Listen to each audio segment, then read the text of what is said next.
চক না মোৰ চুলিবোৰ কিমান দীঘল হৈ গৈছিলে। আজি আহিছোঁ মই চুলি কাটিব আৰু মোৰ চুলি বয়স হৈছিলে 3 বছৰ। 3 বছৰত ইমান দীঘল হৈ গ'ল আৰু আজি ফিনিছ কৰিম বুলি ভাবি আহিলোঁ আৰু এতিয়া বৰ্তমান কাটি আছোঁ। যিজন মানুহে কাটিছে তাই কৈছে চুলিবোৰ বহুত ডাঠ।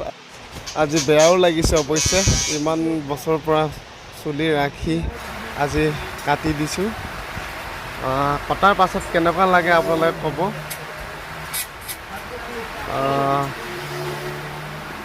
লগৰবোৰো জোৰ কৰে কাটি আৰু ঘৰৰ পৰাও জোৰ কৰে চুলিবোৰ কাটিব লাগে, ইমান দীঘল কৰি ৰাখিছ।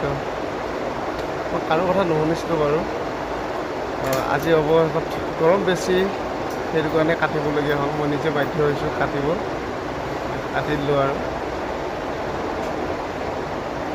আৰু আপোনালোকে ক'ব কটাৰ পাছত কেনেকুৱা লাগিছে।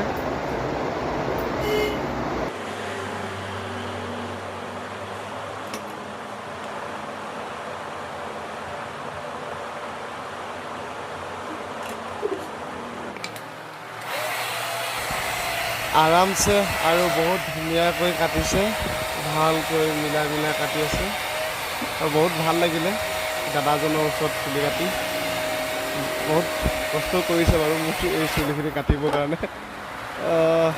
কমচে কম 1.5 ঘণ্টা 2 ঘণ্টা ওচৰা-ওচৰি চুলি কাটিছে, মিলাই লাহে লাহে কৰি কাটি আছে। অৱশেষত শেষ হ'লগৈ বাৰু।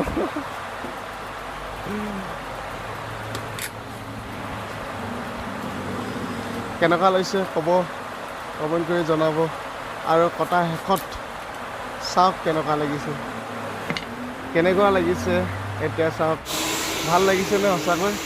যদি ভাল লাগিছে তেতিয়া চেনেলটো ছাবস্ক্ৰাইব কৰি ৰাখিব, নাপাহৰিব চেনেলটো ছাবস্ক্ৰাইব কৰিব।